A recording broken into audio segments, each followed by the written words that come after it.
안녕하세요. 너무 이른 나이에 철이 들어 미안한 우리 막내딸과 발달 장애를 앓고 있는 아들을 키우고 있는 40대 초반의 여성입니다. 저는 저의 지난날의 선택을 후회하며 하염없이 신세한탄을 하게 되었던 아주 끔찍한 사건을 하나 겪게 되었어요. 내가 왜 그런 잘못된 선택을 했을까 수없이 저를 자책하고 부정하며 참 힘든 시기를 보내야만 했는데요.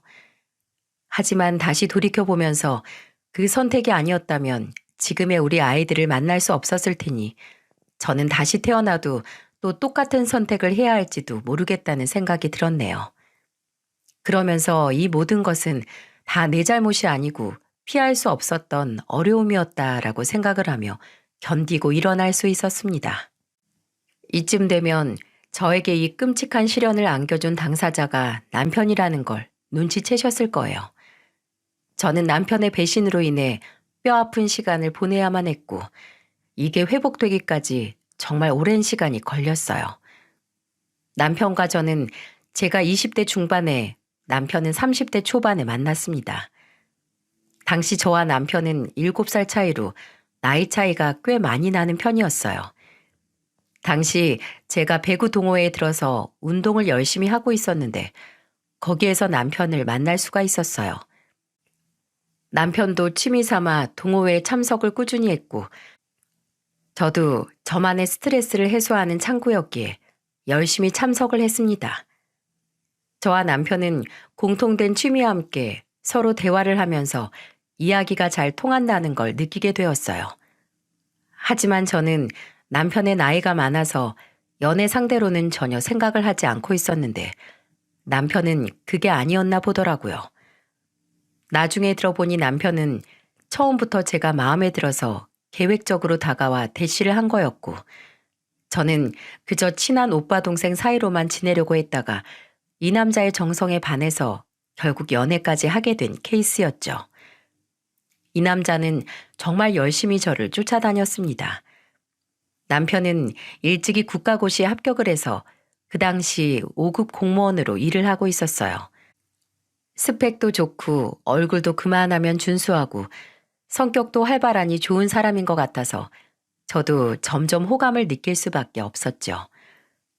그렇게 그의 마음을 받아들이고 연애를 2년 정도 한 뒤에 결혼을 했습니다. 남편은 이미 30살이 넘어 있었기에 빨리 결혼을 하고 싶어 했지만 제 나이가 당시 좀 어린 나이였던지라 서두르고 싶지가 않았어요. 그래서 항상 남편한테 이렇게 이야기를 했었죠. 오빠, 나랑 결혼하고 싶으면 딱 2년만 참아봐. 나는 아직 나이도 젊고 앞날이 창창한데 오빠한테 시집 가려면 여기에서 뭔가 더 확신이 있어야 하잖아. 그러니까 결혼 너무 서두르지 말아줘. 이렇게 이야기를 하면 남편은 항상 알았다고 자기가 서둘러서 미안하다고 했어요. 지금 생각해보면 30대 초중반도 그리 늦은 나이는 아니었던 것 같은데 그때는 결혼이 그렇게 급한 듯 하더군요. 그러다 2년이 지났고 저는 사실 2년이 지났어도 이 사람에 대한 확신이 없으면 결혼을 할 생각이 없었거든요. 근데 2년 동안 겪어본 이 사람은 자기 일 열심히 하고 연애든 일이든 성실하게 하는 사람이었어요. 그리고 무엇보다 시부모님이 정말 좋으신 분들이었죠. 사실 사람은 그냥 평범한 사람이었어요. 아주 나이스한 사람도 아니고 그렇다고 별로인 사람도 아닌 그냥 사회에서 무난하게 만날 수 있는 평범한 기준의 사람이었죠. 근데 시부모님은 아니었어요. 두 분은 어찌나 인자하시고 따뜻하신지 연애 기간 때 시댁에도 자주 놀러가며 깊이 있게 지내고 있었는데 늘 저를 예뻐해 주시고 항상 따뜻하게 대해 주시는 정말 특별한 분들이셨습니다. 이분들은 저를 진짜 딸처럼 생각이 드셨는지 늘 제가 놀러 갈 때면 남편보다도 저를 더 많이 챙겨주셨어요. 그래서 한 번은 결혼 후에 어머니께 물어본 적이 있었는데요. 그때 어머님이 해주신 대답으로 인해 저는 진한 감동을 느낄 수 있었을 정도였어요.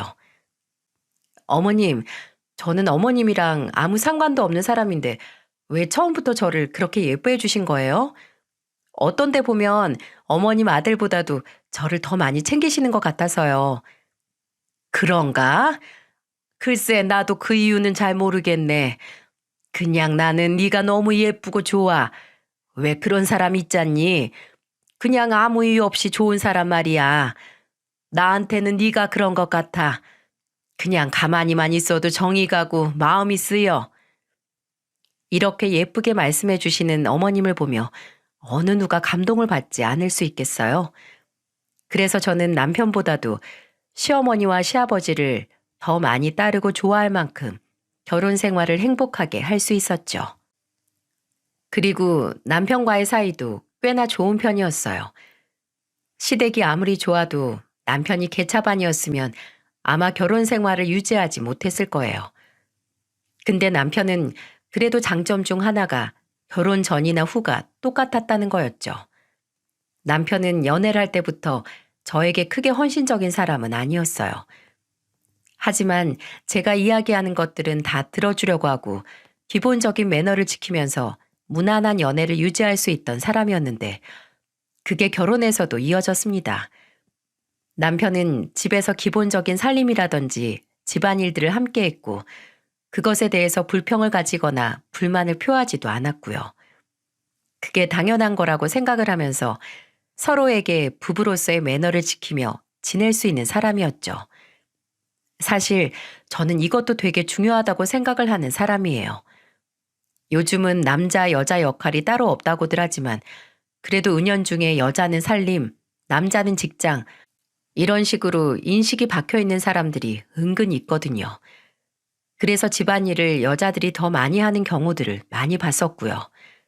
근데 이 사람은 저보다 수입도 더 많이 있었고 직업도 좋으니 그런 부분에서 유세를 떨만도 한데 그런 거 하나 없이 늘 설거지는 알아서 담당해서 했고 빨래며 청소며 모든 것을 저와 함께 해주었습니다. 저는 그게 정말 고마웠어요. 당연하지만 당연하지 않은 것들을 당연하게 해주는 게 이 사람의 큰 장점이었죠.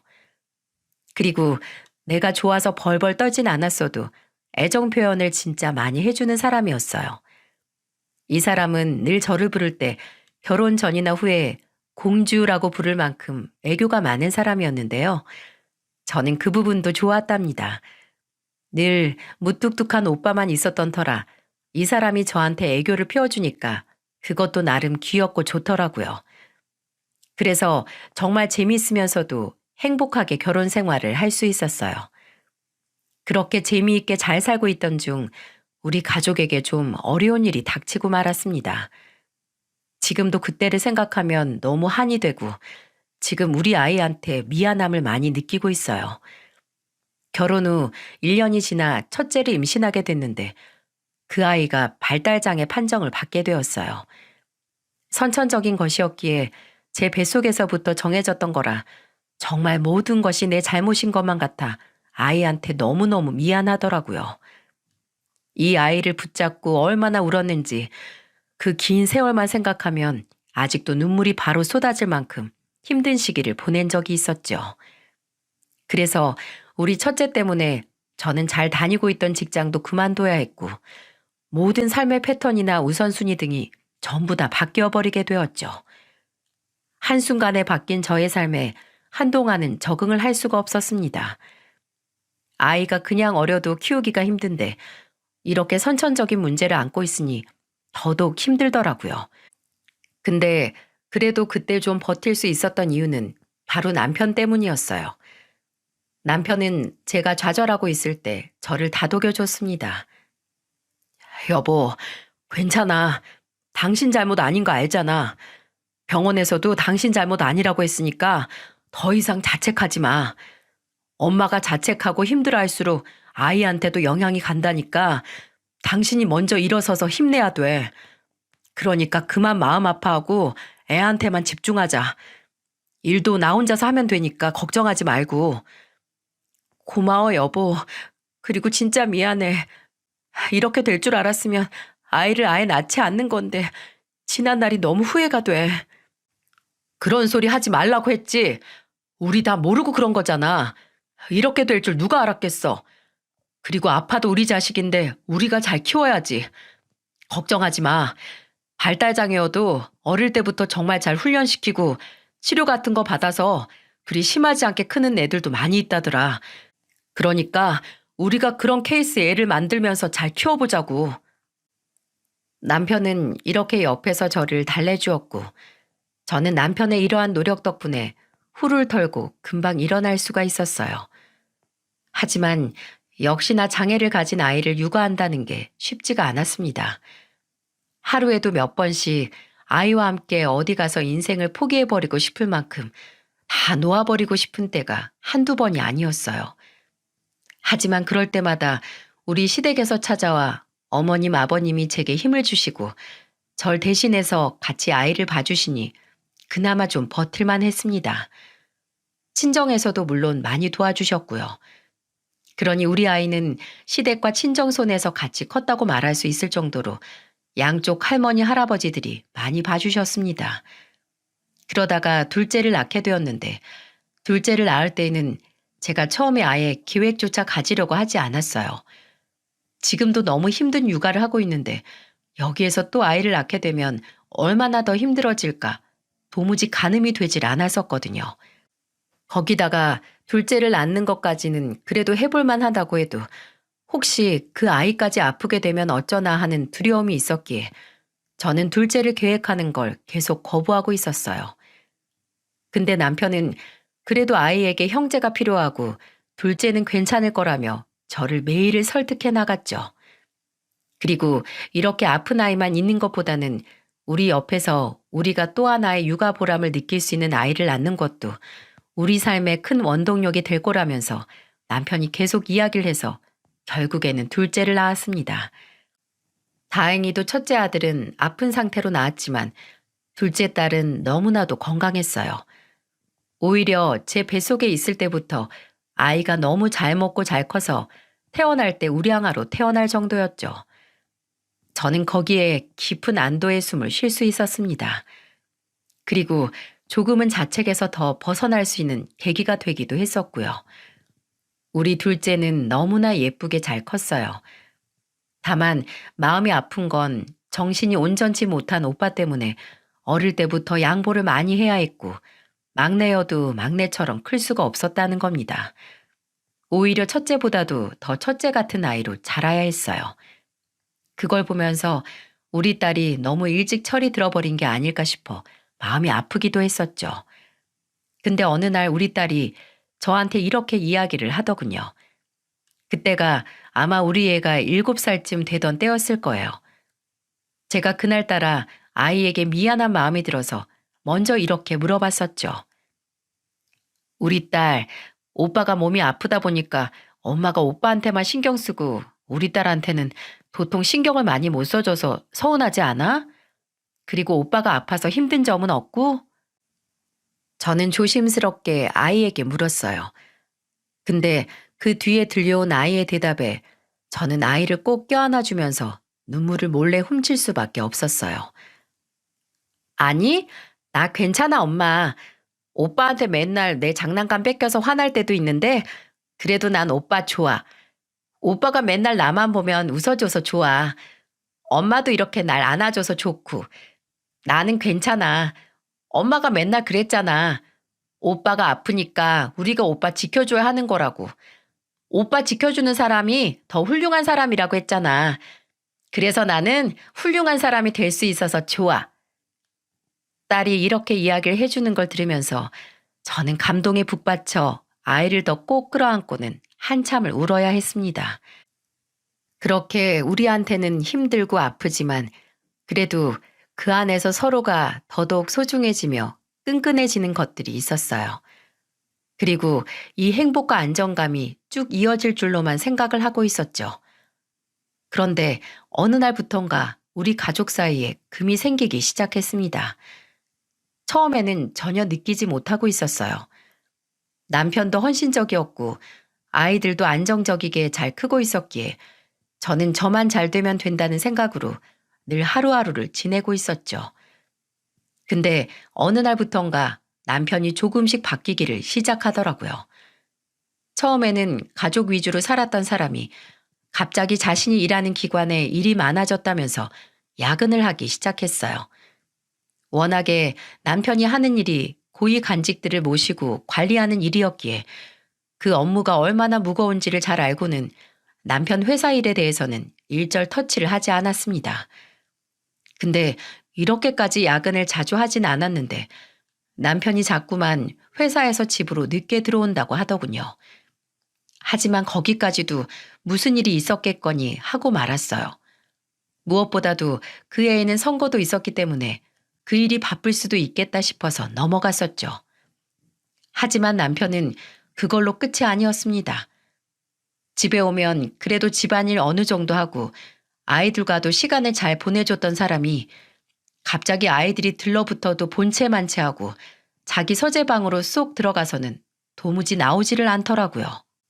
심지어는 한 번 아이들에게 별것 아닌 걸로 짜증을 내길래 제가 도저히 못 참고 이야기를 했었습니다. 여보, 애들한테 왜 별것도 아닌 걸로 짜증을 내고 그래? 당신 요즘 왜 애들하고는 놀아주지도 않고 애들이 아빠한테 달려가면 다 무시하고 서재로만 쏙 들어가고 그래? 무슨 일 있어? 아, 회사 일이 바빠서 집에서까지 일하느라 그래. 내가 말했잖아. 요즘 바쁜 때라고. 근데 애들까지 와서 저러니까 내가 힘이 들어 안 들어? 안 그래도 밖에서 죽자 사자 일하다가 집에 와서도 업무하는 게 짜증나고 힘든데 애들까지 저러니까 내가 승질이 나 안 나? 당신은 뭐 하는 사람이야? 이럴 때 당신이 좀 애들 봐야 하는 거 아니야? 언제까지 내가 집에 와서 애들 봐야 돼? 나 밖에서 힘들게 일하는 사람이야. 집구석에서 깨작깨작 일만 하는 옆에 내가 이런 거라도 알아서 해야 할 거 아니야? 뭐라고? 깨작깨작?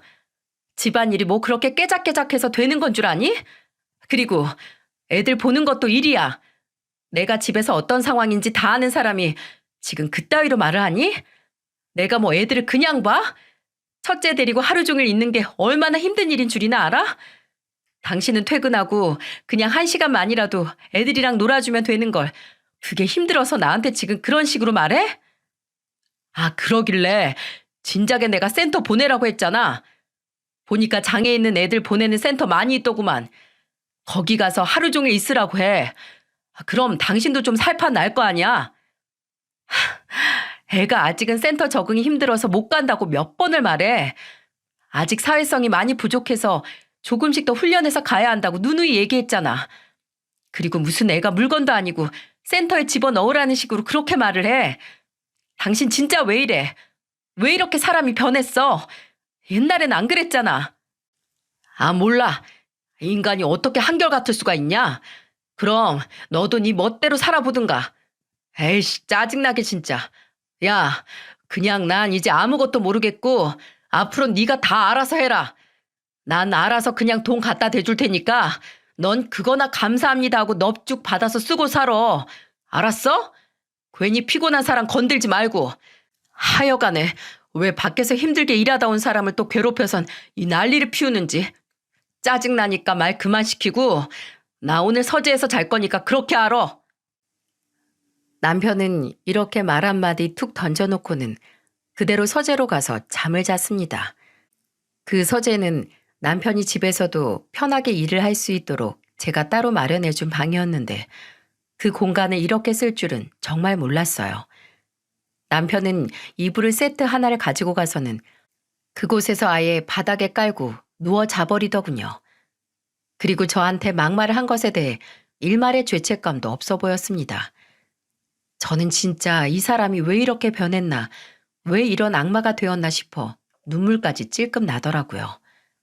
정말 그때의 그 서러움은 누구도 알지 못했을 거예요. 하지만 그걸로 끝이 아니었네요. 남편은 그날부터 시작해 하루가 멀다 하고 서재에서 잤고 서재 밖으로 나오나 안으로 들어가나 핸드폰만 만지고 있었죠.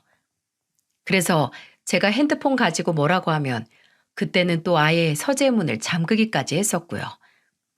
이제는 너무나 대놓고 하는 수상쩍은 행동에 저는 남편이 매우 의심쩍었죠. 그리고 여자가 촉이라는 게 있잖아요. 그게 무섭게 발동을 하니까 정말 모든 것이 다 눈에 거슬리고 하나하나 신경을 쓰게 되더군요. 그리고 이제 뭔가 있구나 싶었어요. 저는 남편이 저러는 정확한 이유를 알기 전까지 핸드폰이나 서재에서 자는 문제 등 여러 가지 반복되는 문제들로 남편과 얼마나 싸웠는지 모릅니다. 저는 남편에게 늘 따지는 쪽이었고 남편은 늘 방어하며 짜증을 냈었어요. 특히나 핸드폰 문제로 열을 많이 올렸습니다. 여보, 당신 진짜 왜 그래? 언제까지 핸드폰만 볼 건데? 당신 뭐 있지? 그렇지 않고서야 어떻게 집에 오면 하루 종일 핸드폰만 들여다보고 앉아있을 수 있어? 그것도 맨날 서재로 가서 잠자고. 당신 설마 바람 피니? 어? 야, 너 돌았어? 말 가려서 안 해? 무슨 바람이야? 이 여편 내가 미쳤나? 누굴 뭘로 보고 지금 그딴 소리를 해? 나라 일이야, 나라 일. 일반 국민은 알면 안 되는 일이라는 게 있고 지금 내가 바쁜 시기라고 했어, 안 했어? 하여간에 남자가 밖에서 일하는 거 가지고 그렇게 하나하나 신경 쓰면서 의처증 짓거리 할 거면 나랑 결혼 왜 했냐? 어? 뭐라고? 의처증? 당신 말 다 했어? 아니, 생각을 해봐. 내가 안 그렇게 생겼나? 당신 지금 몇 달째 집에만 오면 핸드폰만 쳐 보질 않나? 서재에서만 자고 안방은 아예 들어오지도 않잖아. 근데 그건 바라지도 않아. 근데 요즘 애들한테는 어떻게 하니? 사사건건 짜증 부리고 곁에 다가오지도 못하게 하고. 당신 하는 꼬라지가 지금 원래 없던 모습들이잖아, 다. 그러니 내가 안 그렇게 생겼어? 근데 뭐? 의처증? 당신이야말로 말 가려서 좀 해. 나도 지금 일 때문에 예민하고 바쁘고 힘든데 당신이랑 애들까지 그러니까 내가 더 힘들다고. 제발 그만 좀 해. 날 못 믿어? 못 믿겠어. 당신 야근은 진짜 회사에서 하는 건 맞아? 맞긴 맞냐고. 맞다고. 진짜 그렇게 못 믿는데 나랑 왜 사냐? 왜 살아? 남편은 급기야는 저한테 성질을 팍 내버리고는 아예 서재로 들어간 것도 부족해 이번에는 아예 집을 나가버리고 말았어요. 저는 이게 무슨 상황일까? 왜 이렇게까지 된 걸까? 어안이 벙벙하고 믿기지가 않아서 또 그날 하루는 혼자서 안방에 들어가 눈물을 흘려야 했죠. 저희 둘이서 자주 싸우게 되니까 아이들도 눈치를 보면서 점점 위축이 되는 듯 했었어요. 하지만 첫째는 그런 인식이 많이 없었기에 그래도 아빠만 보면 좋다고 갔었는데요. 한 번은 남편이 진짜 심한 짓을 하더라고요. 그날도 남편이 퇴근을 해서 들어왔는데 첫째가 아빠한테 바로 갔습니다. 아빠다! 아빠! 아빠! 첫째는 그때 기분 좋게 놀다가 씻고 밥 먹을 참이었기에 기분 좋은 게 최고조에 달해 있었어요. 그러니 더 흥분을 해서는 원래 좋아했던 아빠에게 바짝 달라붙었었죠. 근데 이 인간이 글쎄 그런 애한테 못할 짓을 하는 거예요. 저리 떨어져! 아빠한테 함부로 오지 말라고 했지! 남편은 이렇게 말을 하면서 애를 탁 밀쳐버렸고 아이는 그대로 뒤로 넘어지면서 뒤통수를 쿵 하고 바닥에 찍고 말았습니다. 다행히 피가 나거나 다치진 않았지만 아들은 그대로 넘어지면서 머리에 받은 충격으로 울고불고 난리가 났었어요. 근데 그 모습을 보고도 남편은 미안하다고 가서 달래주는 게 아니라 시끄럽다고 더 짜증을 내면서 안으로 들어가 버리더군요. 거기에서 저는 더는 이대로는 안 되겠다는 생각이 들었습니다. 그래서 바로 남편에게 갔어요. 야, 너 지금 뭐 하는 거야? 너 애한테 왜 이래? 애가 무슨 잘못을 했길래 애를 바닥에 밀치냐고. 그리고 애가 울면 바로 안아서 달래주진 못할 망정 지금 짜증을 내고 들어와? 당신 미쳤니? 돌았어? 그래. 나 돌았다. 미쳤다. 어쩔래? 진짜 이놈의 짓구석 이젠 지긋지긋하다. 지긋지긋해. 언제까지 내가 이런 소리 듣고 너네한테 돈 다 가져다 바쳐야 하는 거냐? 제발 좀 닥쳐. 조용히 하라고. 남편은 적반하장으로 나왔고 저는 처음 보는 남편의 난폭한 모습에 두려움마저 느끼며 이건 잘못되어도 무언가 한참 잘못되었다는 걸 느낄 수 있었어요. 우는 아이를 달래놓고 저는 남편의 이상 행동을 보면서 그 뒤를 좀 제대로 캐봐야겠다고 생각했죠. 마침 남편은 그 뒤로 이 집안에 더 있으면 안 되겠다는 생각이 들었는지 출장을 가야 한다며 외박을 하기 시작하더군요. 그 외박마저 잦아지기 시작하면서 저는 이 사람이 단순 출장이 아니라는 걸 확신할 수 있었어요. 그래서 그 뒤로는 그 사람의 일거수일투족을 감시를 해야겠다 싶었죠. 하지만 첫째 아이가 있다 보니 그게 쉽지가 않았어요. 저는 어떻게든 그래도 남편의 그 속사정을 알아내야 했기에 친정 부모님께 종종 아이를 맡겨놓고는 남편의 뒤를 따랐어요. 그나마 다행히도 우리 애가 사회성이 좀 부족해서 어딜 가도 저랑 떨어지려고 하지 않았는데 친정에만큼은 잘 있었기에 그곳에 맡겨놓고 다닐 수가 있었어요. 그리고 남편이 일하고 난 뒤에 퇴근 후를 밟기 위해서 남편 회사 건물 앞에 몰래 기다리다가 남편을 뒤따라갔을 때 저는 충격적인 사실을 목격해야만 했습니다. 그건 바로 제가 염려를 하던 일이었고 그 예상과 추측 모든 것이 다 사실로 확인되는 순간이었어요. 남편은 어김없이 그날도 저에게 야근이 있다고 한 날이었는데 역시나 제 예상에 맞게 남편은 야근을 한 게 아니었습니다. 퇴근 후에 어디론가 갔는데 한 30분 정도 차로 움직여서 간 곳은 한 레스토랑이었고 거기에서 어떤 여자와 함께 다정하게 만나는 모습을 목격하게 되었어요.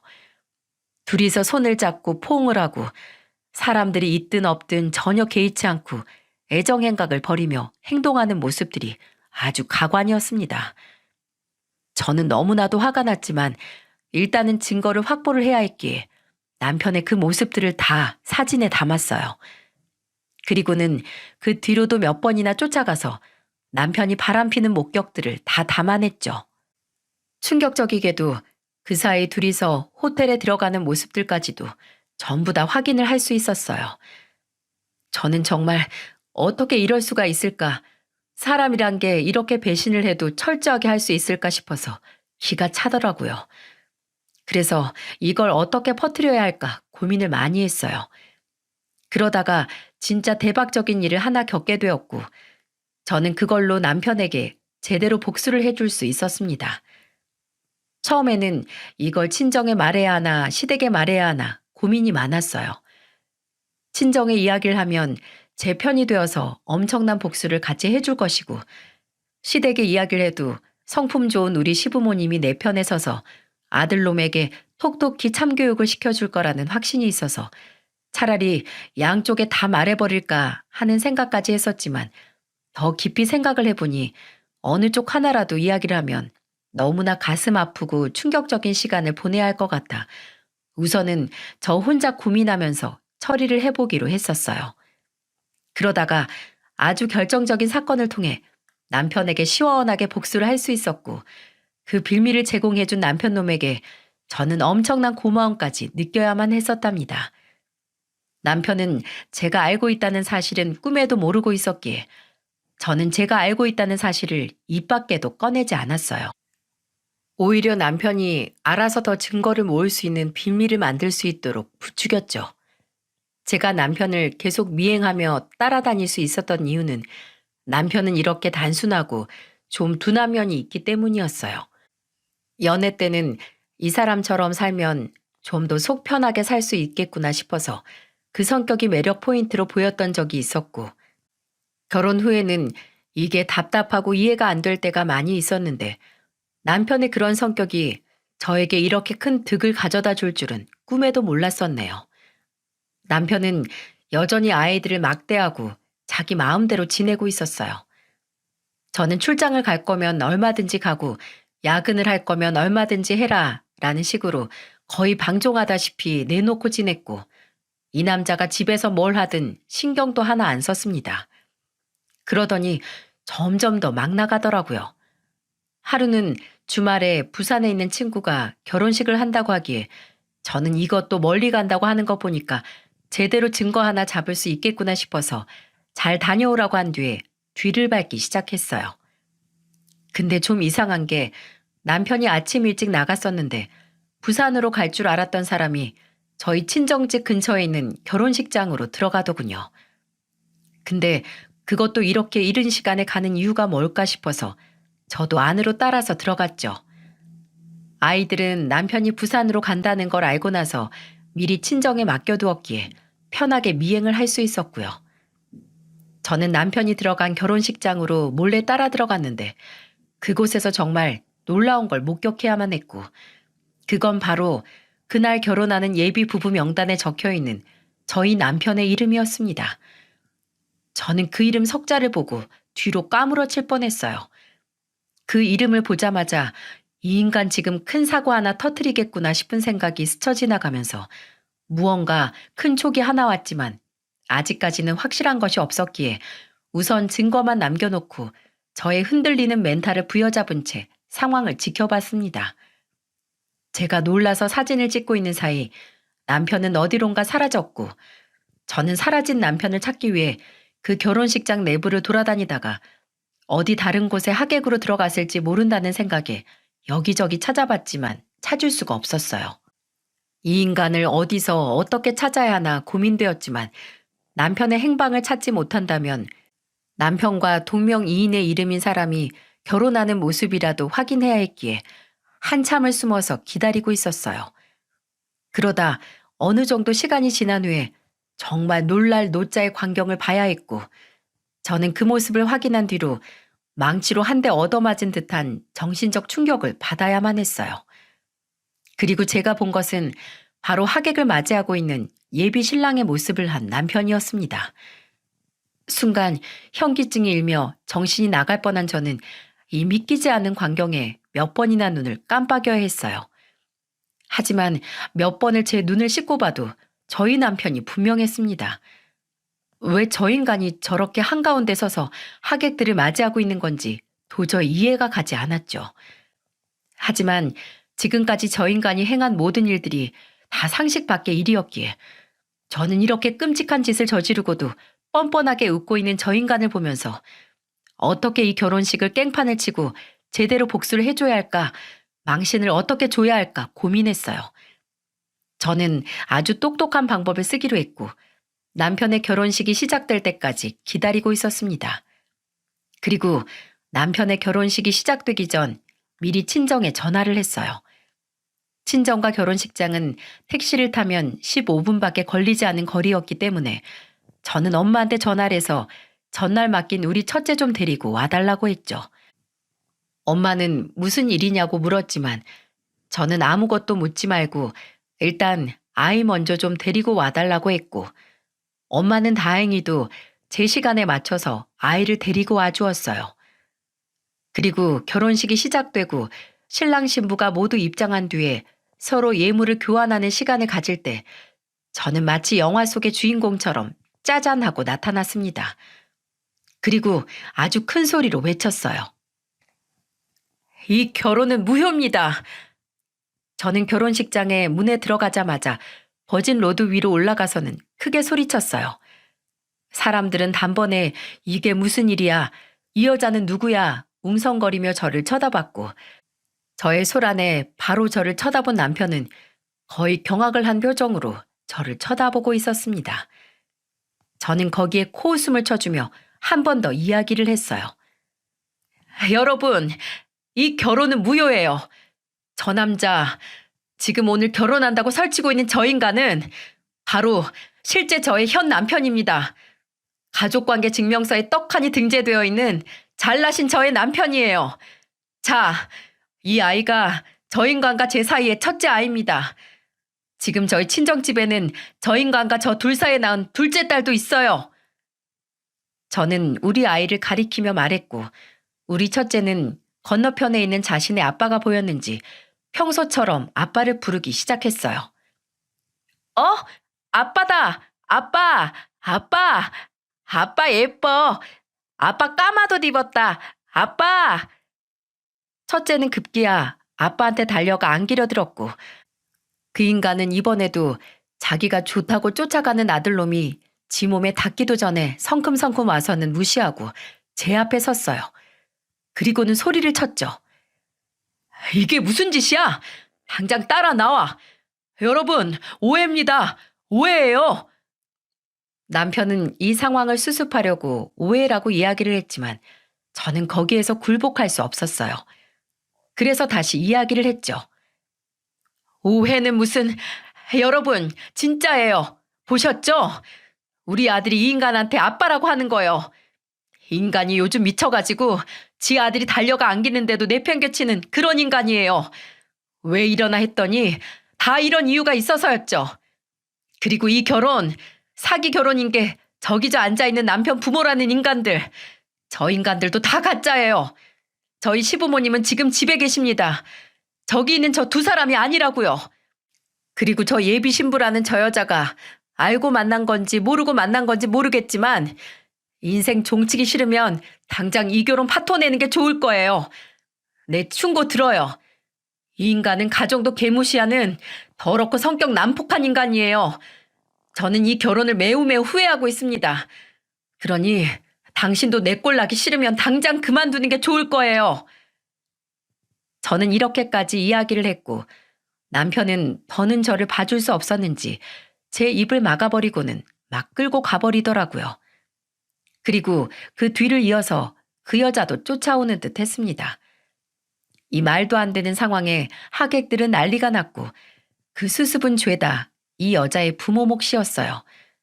왜냐하면 하객 알바로 들어간 것이 들통난 그 부모 역할을 하던 사람들은 바로 주랭랑을 쳤거든요.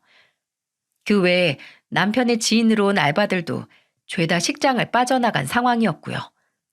남편과 여자, 이 셋은 대면을 했고 뒤에서 모든 걸 지켜보던 저희 친정엄마는 기가 차다며 머리를 싸맸지만 제가 얼른 첫째를 맡기고 우선 집으로 가 있으라고 하고는 미리 보낸 상태였어요. 그래서 온전히 3명이서 남은 상황에 그 여자도 모르고 당한 거였는지 바로 남편을 추궁해 나가기 시작했죠. 당신 뭐야? 이거 어떻게 된 거야? 당장 설명하는 게 좋을 거야? 그게 미안해. 미안해 진짜. 내가 다 잘못했어. 내가 이렇게 사과할게. 용서해줘. 이 사람은 앞으로 내 아내로 있을 게 아니었어. 다 이혼을 생각하고 있었다고. 그래서 자기한테 말 안 한 거야. 나한텐 자기밖에 없어. 알잖아. 남편은 기가 막히게도 제가 아닌 그 여자한테 가서 무릎을 꿇기 시작했고 제가 앞에 있다는 사실을 까먹은 건지 안중에도 없는 건지 모르겠지만 또다시 제 가슴에 비수 꽂히는 말을 짓거려댔죠. 저는 이 말도 안 되는 상황을 보면서 정말 어이가 없어서 눈물도 나오지 않더라고요. 하지만 그 여자는 남편이 꼴도 보기 싫었는지 바로 매정하게 이야기를 하더군요. 정신 못 차리네 인간. 됐어. 당신 꼬락서니를 보니까 당신한테 들으면 제대로 들을 수도 없겠다. 당신은 당장 여기에서 꺼져. 꼴도 보기 싫으니까. 그리고 나랑 우리 부모님 속인 대가 톡톡히 치러야 할 거야. 그 여자는 남편에게 꺼지라고 이야기를 했고 남편은 그 여자의 드레스 한쪽을 붙잡고는 한참 매달리고 있는데 때마침 하객들 상황을 다 정리한 그 여자 쪽 부모님이 와서 그 남편의 머리채를 잡고 뜯고 흔들고 아주 난리가 났습니다. 야, 이 나쁜 놈아. 이 나쁜 거. 이 사기꾼. 당장 나가. 여기서 당장 꺼지라고. 이리저리 머리가 잡아 뜯긴 채로 흔들리던 남편은 더 이상은 못 버티겠는지 지 힘으로 잡힌 머리채를 풀더니 그대로 빠져나가 주랭랑을 쳐버리더군요. 그걸 보면서 저 하찮은 인간을 내가 그동안 남편이라고 두고 있었다는 게 너무 한심하게 느껴졌어요. 그 마지막을 보고는 저도 바로 그 자리를 뜨고 싶었지만 저에게는 한 가지 더 해결해야 할 숙제가 있었어요. 바로 제 앞에서 울고 있는 그 바람난 여자였죠. 그 여자의 부모도 저에게 모든 상황을 제대로 설명 듣고 싶어 했고 저도 이게 도대체 어떻게 된 상황인지 확실하게 알아야 했기에 저희는 따로 자리를 옮겨서 이야기를 했어요. 그렇게 서로의 상황들을 다 이야기하면서 정리된 사실은 진짜 어이가 없어도 한참 어이가 없는 상황들이었어요. 이 여자와 남편은 꽤나 오랜 시간 바람을 피우고 있었는데 남편은 자신이 유부남인 것도 애 둘이 있다는 사실도 모두 다 속이고 있었어요. 그저 고위 공무원직 일이 바빠 결혼 못한 노총각 행세를 하고 있었던 거였죠. 거기에 깜빡 속은 이 여자는 나이도 저보다도 어린 30대 후반의 여성이었죠. 하지만 이 남자와 결혼까지는 생각하지 않고 있었는데 이 남자가 자꾸만 결혼을 하자고 계속 난리를 피워왔던 것이었죠. 들어보니까 저한테 결혼하자고 했던 그 패턴 그대로였습니다. 하지만 여기에서 저와 다른 점은 이들이 결혼식을 올리게 된 이유였어요. 이 여자는 이 남자와 결혼까지는 고민을 하고 있었는데 중간에 덜컥 아이가 생겨버리게 된 거였고 임신 사실을 남편에게 가서 알리면서 아이 책임 못 지겠으면 지금이라도 떠나라고 했다고 하더군요. 하지만 거기에 전혀 남편은 동요하지 않고 바로 결혼을 하자고 했고 그들은 속사포로 결혼식을 준비해 식을 올리게 된 거였습니다. 당시 그 여자가 임신 사실을 알게 된 건 8주 차였고 그 당시에도 뱃속에 아이가 있는 상태였어요. 저는 이 모든 기가 막힌 상황들이 진짜 어이가 없었는데 하나 섬뜩하게 지나가는 게 남편이 요즘 따라 자꾸만 싸우기만 하면 이혼하자는 소리를 툭툭 했었는데 그게 바로 이 상황 때문에 진짜로 이혼을 말한 거였다는 걸 알 수 있었죠. 저는 그 이혼이 제대로 바람 피우기 위해 저랑 이혼을 하자고 하는 줄 알았는데 이제 보니까 이 결혼을 위해서 하루라도 빨리 저랑 정리하기 위해 이혼을 하자고 했던 거였네요. 진짜 이 파렴치한 인간을 어떻게 해야 하나 싶어 정말 마음이 무겁더라고요. 저는 모든 상황들을 다 듣고 나서 이 여자도 피해자라는 걸 알았고 그래서 저도 저의 모든 상황들을 이 여자에게 다 이야기를 해주었어요. 서로가 서로에게 당한 상황인지라 정말 누구도 탓할 수 없는 상황이었어요. 오직 이 남편놈 하나만 탓할 수 있을 뿐이었죠. 근데 이 인간은 그 뒤로 쥐새끼처럼 도망치고는 집에도 안 들어오더라고요. 저는 어디로 갔나 싶었는데 꼴랑 도망간 곳이 시댁이길래 시댁에 가서 저는 모든 상황들을 다 이야기했습니다. 그랬더니 역시나 시댁에서도 남편 놈을 흔들어대고 머리채를 잡고 흔들며 난리가 났어요. 저는 시어머니 품에 안겨서 엉엉 울면서 이 모든 상황들을 다 전달했고 시아버지는 화가 난 나머지 온 집안에 있는 물건들을 다 때려 부수며 화를 내셨습니다. 당장 나가! 너는 내 자식도 아니야. 네가 감히 그따위 짓을 벌여? 네가 그러고도 지금 네 발로 여길 기어들어와? 당장 나가! 앞으로 너는 내 자식도 아니니까 당장 나가라고! 아버지, 저 여기서 나가면 갈 데도 없어요. 아시잖아요. 저 내쫓지 말아주세요. 하나밖에 없는 아들인데 이 정도도 용서 못 해주세요? 그 하나밖에 없는 아들이 얼마나 내 수치가 되었는지 네가 지금 그걸 알면 그따위로 말 못할 거다. 나는 너 같은 자식 내 자식으로 인정 못하니까 당장 썩 꺼져. 가서 네 인생 네가 알아서 살아. 너무나도 완고한 시아버지의 태도에 남편은 그 길로 시댁에서도 쫓겨났어요. 그리고는 그 뒤로 시부모님이 저한테 무릎을 꿇고 남편을 대신해서 사과를 하시더라고요. 혜미야, 미안하다. 정말 미안해. 우리가 자식놈을 잘못 키웠다. 우리가 다 망쳤어. 정말 미안하다. 용서하지 마라. 이건 용서 안 될 일이야. 그리고 당장 우리 아들이랑 이혼하고 위자료는 우리가 어떻게 해서든 다 챙겨줄 테니까 걱정하지 말어. 정말 미안하다, 아가. 아버님, 어머니, 죄송합니다. 이렇게 못난 모습 보여드려서 정말 죄송해요. 아니다. 이게 어떻게 네 잘못이냐. 아들로 못 키운 우리 잘못이고 그놈의 자식 잘못이지. 네가 잘못한 건 하나도 없어. 부디 잘 살고 가끔 우리 손주들이나 보여줘. 우리 손주들 생각하면 억장이 무너진다. 억장이.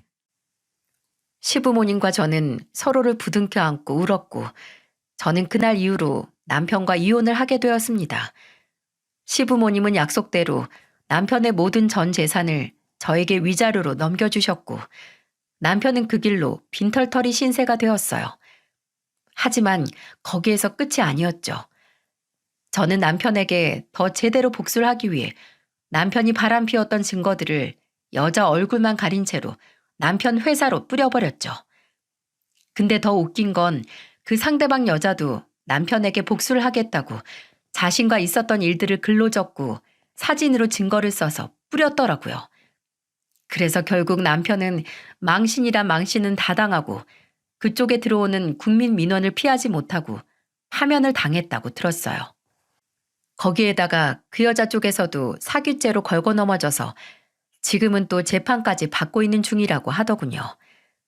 그렇게 빈털터리 신세에 범죄자까지 된 그 인간은 앞으로의 인생이 또 어떻게 될지 모르겠습니다. 확실한 건 이제 망했다는 거예요. 완전히요. 저는 남편과 이혼을 하고 나서 아예 친정집으로 아이들과 들어가서 살고 있는 중입니다. 돈 벌어올 사람이 없기에 제가 가장 노릇을 하기 위해 친정의 아이들을 맡기고는 일을 다니고 있습니다. 또 첫째를 이제는 진짜 독립하는 훈련을 시켜야 할 것 같아 사회성을 길러주기 위해 센터에 조금씩 보내고 있는 중이랍니다. 아직까지 첫째가 적응을 하고 있는 중이라 많이 싸워야 할 때도 있지만 그래도 이렇게 싸우면서 아이가 성장하고 있는 것 같아 다행이라고 생각을 하고 있어요. 우리 둘째 딸은 여전히 예쁘게 잘 크고 있고요. 저는 경단녀가 된 지는 오래되긴 했었지만 그래도 다행히 괜찮은 직장을 잡아 다니고 있는 중이에요. 제가 원래 공부 욕심이 좀 있어서 틈틈이 자격증 공부해 놓은 게 있었더니 그게 빛을 발해서 취직을 할 수 있었답니다. 전 남편은 아예 시댁에서도 쫓겨나 아직까지 혼자 지내는 듯 했는데 전 시부모님과는 종종 연락을 하고 있어요. 항상 제 안부를 물어주시고 우리 아이들 잘 지내고 있는지 궁금해하셔서 얼마 전에는 데리고 가서 직접 서로 만날 수 있게 해주었네요. 여전히 저에게는 너무나 따뜻하고 좋으신 분들이라 저는 앞으로도 이렇게 종종 찾아뵐 것 같습니다. 여러분, 인생은 롤러코스터라는 말이 있잖아요. 저는 제대로 내리막길을 내려오고 이제 다시 오르막길을 올라가고 있는 중인 것 같아요. 그래서 때로는 지치고 긴장되고 또 어려운 부분들이 많이 있지만 그래도 또 언젠가는 평탄하게 흘러갈 저의 인생도 있을 것이기에 그걸 바라보면서 한 발 한 발 내딛어 보려 합니다. 부디 저의 앞날을 응원해 주세요. 긴 사연 들어주셔서 감사합니다.